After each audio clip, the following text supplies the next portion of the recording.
얼마 전 한국 교회에서 중요한 임무를 수행하고 있는 한 교회 중직자를 만났습니다. 아주 굉장히 심각한 표정으로 제게 질문하였습니다. 가슴에 맺혀 있는 질문이었습니다. 저는 교회에서 어느 누구보다도 헌신하고 충성해온 직분자입니다. 그런데 지난 1, 2년간 심혈을 기울여서 주님께 충성했는데 하나님께서는 줄기차게 이런저런 고통과 어려움을 주셨습니다. 특별히 이 관계의 고통이 너무 컸습니다. 왜 하나님께서 충성하는 나에게 이런 어려움을 줄기차게 주셨을까? 이제는 주님을 섬기는 데 있어서 의미를 발견하기가 너무 어렵습니다. 그렇습니다. 우리가 주님께 헌신할 때, 충성할 때 기왕에 한번 내 인생 충성하는데 의미 있는 사역, 좀 보람찬 사역이 돼야 되지 않겠습니까? 그런데 여러 가지 어려움이 쓰나미처럼 몰려오면 또 우리 성도들 입장에서 내가 주 앞에 올곧게 살고자 했는데 경제적인 위기가 몰려오고 또 이상하게 직원들이 이렇게 저렇게 이 고통스러운 일을 겪게 만들고 또 내가 선량하게 최선을 다해서 대해주었는데 모함과 공격이 들어오면 아주 본질적인 질문, 근본적인 질문이 내 안에서 생겨요. 심지어 진짜 하나님이 살아계실까? 하나님이 나를 사랑하신다면 이렇게 하실까? 그리고 내가 이렇게 섬기는 것이 과연 무슨 의미가 있을까? 이 본질적인 질문이 생긴단 말이죠. 그런데 사실은 오늘 본문에서 등장하는 바울은 우리가 이 땅에서 지난 2000년간 충성했던 그 어떤 사람보다도 더 많은 충성을 했던 인물이고 오늘 진실로 말할 수 없는 인생의 고난을 겪는 모습을 보여주고 있습니다. 우리가 하나님 앞에 헌신했다 한들, 충성했다 한들 과연 바울 사도만큼 충성했다고 말할 수 있겠습니까? 지금 사도행전 이 16장의 상황은 이렇습니다. 그가 선교사로 부름받고 전적으로 전도사에게 자신의 전생애를 투신하기로 마음먹고 그는 결혼도 하지 않고 인생 전체를 주께 바쳤고 1차 전도 여행을 소아시아 반도, 오늘날 터키 지역을 중심으로 완수했습니다. 그리고 2차 전도 여행을 진행하면서 역시 2차 전도 여행도 이 소아시아 반도에서 미진했던 많은 지역이 많았기 때문에 그동안 다니지 못했던 지역을 포함해서 이제 집중적으로 선교 사역을 펼치고자 하는 차에 트로이 지역에서 터키 반도의 맨 서쪽 지역에서 성경에서 보면 드로아 지역으로 되어 있죠. 성령께서 이 소아시아권 선교를 막으신 것입니다. 예수의 영이 이 소아시아권 선교를 허락하지 아니했습니다. 그리고 어느 날 밤에 환상을 보게 된 것입니다. 밤에 그리스 반도 북부 지역 마게도니아 사람이 나타났습니다. 그를 향해서 손짓을 했습니다. 제발 유럽을 향해서 그리스 반도를 향해서 이 마케도니아 지역을 향해서도 우리에게 이 생명의 복음을 전해 주시오.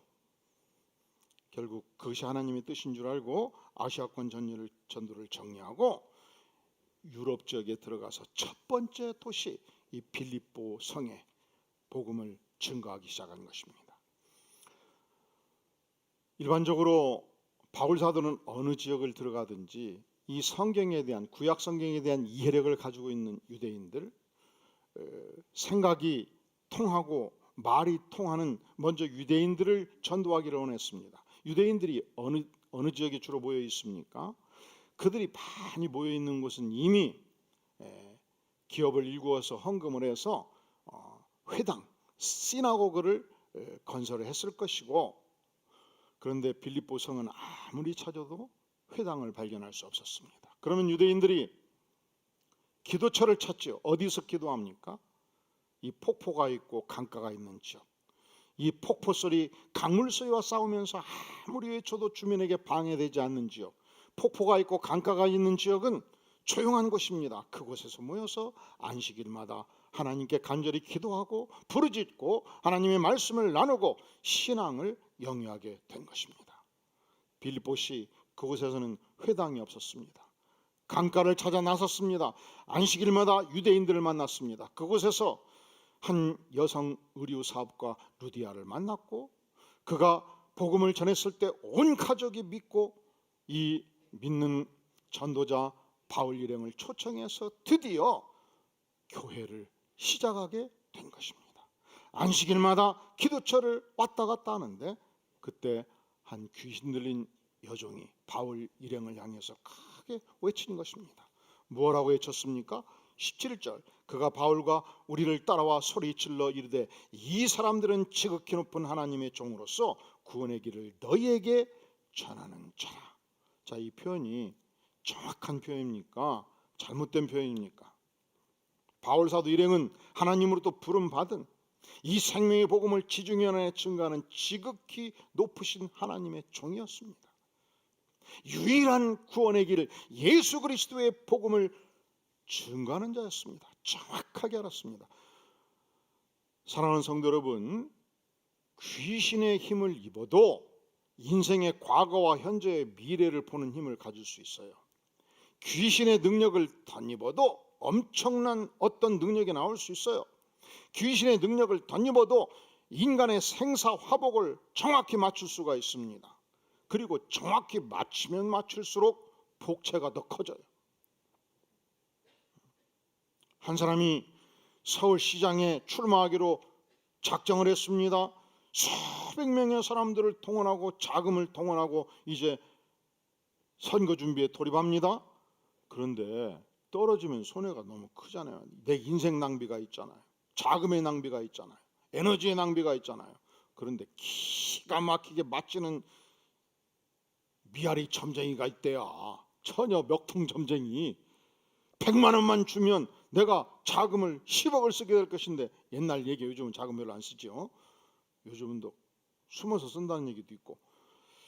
그러니 내가 처녀 먹통 점쟁이 찾아가서 100만 원만 딱 걸고 한번 봐야 쓰겠다. 그랬더니 그냥 10년 전, 20년, 30년 내 인생 전체를 맞추는데 기가 막히게 나를 맞추네. 그런데 반드시 떨어진다는 거예요. 그러면 출마하겠습니까? 안 하겠습니까? 예수를 안 믿으면 출마 안 할 거 아니요. 그런데 그 처녀 먹통 점쟁이가 귀신이 나가버렸네. 힘이 떨어져 버렸네. 그러면 가겠습니까? 안 가겠습니까? 안 가지요. 하루에 1시간에 3명씩, 하루에 10시간 30명을 보면 유명한 기업인과 정치가들은 100만 원 받고 무명의 인사들은 10만 원 받고, 계산을 해봤더니 하루에 1,000만 원이 들어오고, 계산을 해봤더니 한 달에 3억이 들어오고, 주인은 이 종 때문에 대단한 부자가 된 것입니다. 문제는 이 능력이 하나님으로부터 왔습니까? 아니지요. 이 능력이 귀신으로부터 온 것입니다. 바울 사도는 이 종을 향하여 이렇게 말하지 아니했습니다. 너가 어찌 나의 정체를 그리도 정확히 맞추었느냐? 너의 예지력, 너의 통찰력, 너의 지혜가 기가 막히도다. 너는 대단한 인간이도다. 이렇게 보지 아니한 거예요. 바울은 이 귀신 들린 여종을 불쌍하게 봤습니다. 고통스러운 눈으로 봤습니다. 왜냐하면 그는 귀신에 사로잡혀 있기 때문에, 왜냐하면 그는 악한 영에 사로잡혀 있기 때문에, 왜냐하면 그는 파괴적인 영에 의해서 휘둘르고 있기 때문에. 이 영은 하나님으로부터 온 것이 아니었습니다. 성령으로부터 온 것이 아니었습니다. 악한 귀신으로부터, 마귀로부터 온 것이었습니다. 바울 사도가 너무너무 괴로웠던 것입니다. 사랑하시는 성도 여러분, 하나님의 영에 사로잡혀 있는 자, 하나님의 성령에 의해서 구원받지 못한 자, 악한 영에 사로잡힌 그 인생은 누구나 지옥의 길이 열려 있기 때문에 불쌍히 여기는 것이 마땅한 일입니다. 그래서 바울 사도가 이 여종을 향하여, 아니 여종 안에 있는 귀신을 향하여 외쳤습니다. 예수 그리스도 이름으로 명하노니 그에게서 나오라. 그랬더니 귀신이 미적미적 나 못 나가요 그랬나요? 귀신이 좀 기다려주세요 그랬나요? 귀신이 어떻게 했어요? 즉시 나오니라. 귀신에 시달리는 한 영혼이 온전한 인생이 된 것입니다. 귀신에 시달리는 한 영혼이 귀신이 떠나고 하나님의 영이 들어간 것입니다. 온전해진 것입니다. 그런데 문제가 생겼어요. 귀신이 주는 예언의 능력도 함께 사라진 것입니다. 더 이상 점괘를 맞출 수가 없었습니다. 손님이 떨어진 것입니다. 한 달 1억, 2억, 3억의 소득이 주인의 입장에서는 날아가 버린 것입니다. 주인은 너무너무 분노했습니다. 여러분, 한 영혼이 진실로 천하보다 귀합니까? 한 영혼이 진실로 이 우주보다 귀합니까? 아니지요. 돈이 귀하지요. 이것이 세상의 관점입니다. 이것이 세상 사람들의 판단입니다. 한 영혼이 온전해진 것은 중요하지 아니했습니다.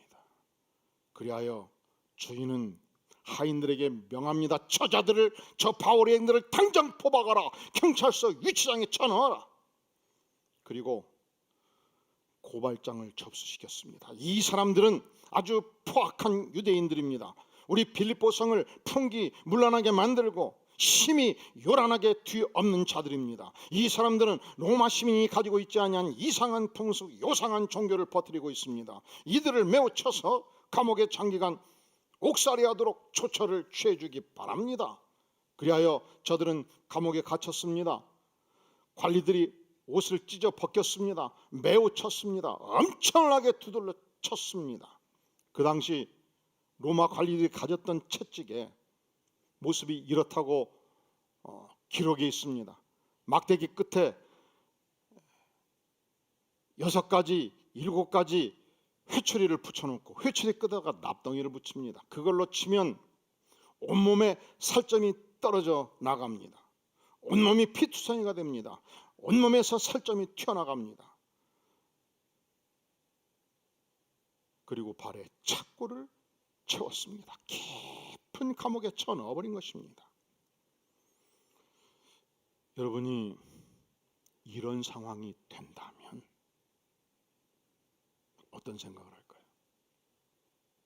여러분이 열심히 복음을 전하다가 체포되었고 이유 없이 온몸에 피투성이에게 매를 맞고 깊은 감옥에 옷은 벗겨져 있고 던져져 있다면 어떤 생각이 들겠습니까? 하나님, 저는 사력을 다해 복음을 전한 것 외에 죄를 지은 것이 없습니다. 여성사학가 루디아가 예수를 믿었고 그 집을 내어주었고 드디어 교회가 설립되었고 주님, 이제 본격적으로 복음을 증거하고 교회를 세울 수 있는데 왜 나를 감옥에 쳐넣습니까? 바울 사도는 너무너무 억울합니다. 외치지 않았습니다. 내가 왜 복음을 전하는 내가 왜 이 고난을 당해야 됩니까? 원망하지 않았습니다. 아니, 바나바는 꽃길을 걸으면서 호텔 생활을 하면서 쉬엄쉬엄 복음을 전하는데 나는 왜 이 감옥에 쳐넣습니까? 외치지 않았습니다. 베드로는 이 로마시에서 활보하고 있는데 나는 왜 이 감옥에 있어야 됩니까? 외치지 않았습니다. 바돌로메는 도대체 한 일이 무엇입니까? 그런데 나를 왜, 전적으로 주님을 위해서 헌신한 내 인생을 왜 이 감옥에 쳐넣습니까? 외치지 않았습니다. 내가 선한 일을 죽도록 하였음에도 불구하고 내가 매맞고 감옥에 가고 이 고생을 할 때 주님은 어디 계셨습니까? 주님은 누구십니까? 도대체 내가 이렇게 살아야 하는 내 인생의 의미는 어디에 있습니까? 묻지 않았습니다. 그러면 이 깊은 감옥에서 온몸에 옷이 찢겨진 상태에서 매맞은 상태에서 그는 무엇을 했습니까? 우리 다 함께 사도행전 16장 25절 같이 한번 읽어볼까요? 시작. 한밤중에 바울과 실라가 기도하고 하나님을 찬송하며 죄수들이 듣더라. 한밤중에 바울과 실라가 첫째로 뭐 했다고요? 기도했습니다. 두 번째로 무엇을 했다고요? 하나님을 찬양했습니다. 어떻게 기도하고 찬양했습니까? 25절에서 보면 모든 죄수 중에 한밤중에 다 들을 만큼 큰 목소리로 하나님께 기도하였고 하나님을 향하여 전심으로 찬양을 한 것입니다. 어떻게 그것이 과연 가능합니까? 우리가 최선을 다해서 선을 행하고 하나님께 충성하고 감옥에 갈 때, 매 맞을 때, 인생의 시련과 어려움이 있을 때 하나님, 내가 순결하게 주님을 증거했고요, 매 맞았고요, 그래서 내가 이를 악물고 원망하지 않겠습니다. 이럴 수 있어요. 하나님, 내가 하나님께 충성했는데 다 나한테 뒤집어 씌워가지고 내가 모든 구정물을 다 뒤집어 쓰고 이 매를 맞고 고난에 처해도요, 내가 하나님의 사람인데 내가 불평하지 않겠습니다. 하나님, 도대체 내가 어떻게 살라고, 내가 무슨 의미로 인생을 살라고 이렇게 고난을 줍니까? 묻지 않겠습니다. 여기까지 할 수 있어요. 그런데 이 상황에서 전능자 하나님께 나아가서 담대히 기도하고 그 하나님을 찬양하는 것은 인간이 할 수 있는 일이 아니에요. 이것은 결코 쉬운 일 아닙니다. 그래서 우리는 묻지요. 바울 사도가, 신라가 이 극악한 환경 속에서 어찌해서 기도하며 어찌해서 하나님을 찬양할 수 있었단 말인가? 우리는 묻지요. 그렇습니다. 하나님은 단지 한 지역의 하나님이 아니시고요, 하나님은 단지 한 민족의 하나님이 아니시고요, 하나님은 전 우주적 하나님이시며 절대 주권자이십니다. 나는 이렇게 신앙 고백합니다. 그때 하나님을 찬양할 수 있습니다.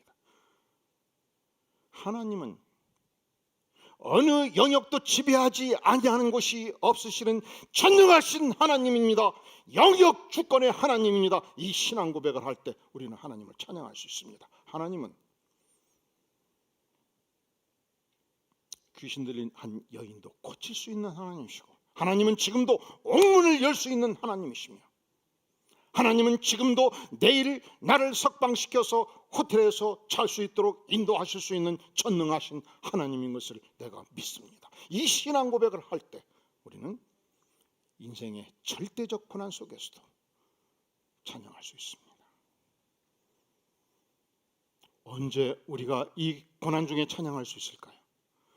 내가 믿는 하나님은 이 열악한 감옥 속에서도 위대한 일을 하시는 하나님이시다. 이 신앙 고백을 할 때 우리는 어떤 상황 속에서도 하나님을 향하여 기도할 수 있고 하나님을 찬양할 수 있습니다. 나를 감옥에 넣으신 하나님은 감옥을 부술 수 있는 하나님이십니다. 나를 매로 매우 쳤던 그 관리를 전능하신 하나님은 회개시켜서 예수 믿게 하실 수 있는 하나님이시다. 나를 오늘 또 밥을 주지 않고 굶기는 저 간수도 하나님은 회개시킬 수 있는 하나님이시다. 역사의 주관자이신 절대 주권의 하나님께서 나를 통하여 위대한 일, 새 일을 일으키시는 하나님이시다. 이 하나님을 믿는다면 나는 이 고난의 한복판에서도 그 하나님을 향하여 기도할 수 있고 그 하나님을 찬양할 수 있습니다. 어찌 이 극도의 열악한 환경 속에서 하나님께 기도하고 찬양할 수 있단 말인가?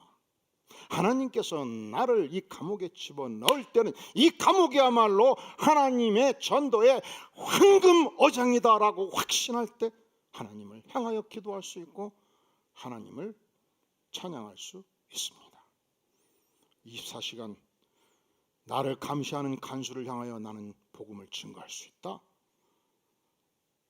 사람을 죽이고 절도한 수많은 범죄자들을 내가 만날 수 있다면 그들을 향하여 이 생명의 복음을 증거할 수 있다. 전도의 황금 어장이라고 믿을 때 나는 이 어려운 환경 속에서 하나님을 찬양할 수 있습니다. 세상에서 그런 말 합니다. 고진감래라고 말하지요. 고난 끝에 뭐가 온다고요? 낙이 와요. 새로운 세상이 와요. 우리가 이 땅에서 하나님의 영광을 위해서 이렇게 고난당하고 저렇게 고난당할 때 하나님께서 우리에게 영광스러운 천국을 준비해 주셨습니다. 고난이야말로 하나님의 백성이 걷는 꽃길입니다. 이것을 확신할 때 우리는 어떠한 상황 속에서도 하나님을 향하여 기도로 나아가며 하나님을 찬양할 수 있습니다. 그때 바울 일행이 전능하신 하나님을 향하여 부르짖어 기도하며 그 하나님을 전심으로 찬양할 그때 갑자기 우르르캉캉 큰 지진이 일어났습니다. 발의 착고가 깨졌습니다. 옥터가 무너졌습니다. 감옥 문들이 터지고 뜯겨나가고 열렸습니다. 바울 사도는 당당하게 걸어서 옥문을 향하여 나아갈 수 있었습니다. 그때 간수가 자기 책임을 다하지 못했기 때문에 모든 죄수들이 다 도망가 버린 줄 알고, 당시 로마법은 간수장이 죄수들을 제대로 간수하지 못했을 때, 탈옥했을 때 사형에 처하는 법이 있었습니다. 내가 사형에 처하느니 스스로 자결하겠다 칼을 목에 꽂고자 했을 때 바울 사도가 외칩니다. 여보시오, 칼로 목을 찌르지 마시오. 우리 모두가 다 여기 있어. 우리는 도망치지 않을 것이요. 그리고 주 예수를 믿으십시오. 그리하면 당신과 당신의 모든 가족이 영생의 구원을 얻게 될 것입니다. 간수의 모든 가족들이 주의 말씀을 듣고 세례를 받고 하나님을 믿었습니다. 크게 기뻐하였습니다. 온 가족이 바울과 실라 그 일행들을 초청해서 음식을 먹으며 잔치를 벌였습니다. 그렇습니다. 인생에 어두움이 임할 때 어찌하시겠습니까? 하나님께 기도하고 하나님을 찬양하는 것입니다. 억울하게 매맞고 감옥에 갇힐 때 어찌하시겠습니까? 전능하신 하나님을 향하여 간절히 기도하고 그 하나님을 찬양하는 것입니다. 내가 엄청 선한 일을 해왔는데 욕먹고 핍박받을 때, 고난받을 때 어찌하시겠습니까? 기도해야지요. 하나님을 찬양해야죠. 나는 그대를 향하여 선대하였는데 그대는 나를 향하여 구정물을 뒤집어 씌울 때 어찌하시겠습니까? 기도하고 찬양해야죠. 내가 최선을 다하여 기업에 충성하였는데 기업의 사주는 나를 모함하고 공격할 때 어찌하시겠습니까? 전능자 하나님을 향하여 간절히 기도하고 전심을 다하여 찬양해야죠. 언제 하시겠습니까? 오늘 해야죠. 언제 하시겠습니까? 이번 주 화수목금 전심으로 기도하며 찬양하며 하나님을 만나는 삶의 축복이 우리 모든 교우들에게, 바로 이 예배당에서, 바로 여러분의 집에서, 바로 여러분이 활동하는 모든 장소에서 그 기도와 찬양이 울려 퍼지기를 주의 이름으로 축원합니다. 기도하겠습니다. 영광의 주님, 그렇습니다. 우리가 연약하기 때문에 고난받을 때, 모함당할 때, 어려움이 있을 때 기도를 멈추었습니다. 찬양할 수 없었습니다. 하지만 주님은 영역 주권의 하나님이시오. 주님은 어떤 상황 속에서도 역사하시는 하나님이시오. 절대 주권자이심을 고백하며 전능하신 주님, 우리의 연약한 믿음을 이렇게 세워주신다면 우리가 전심으로 주님을 향하여 기도하고 주님을 찬양하며 주님께 영광 돌리는 생애가 되기를 간절히 기도하오니 우리를 붙들어 주시옵소서. 예수님의 이름으로 간절히 기도하옵나이다. 아멘.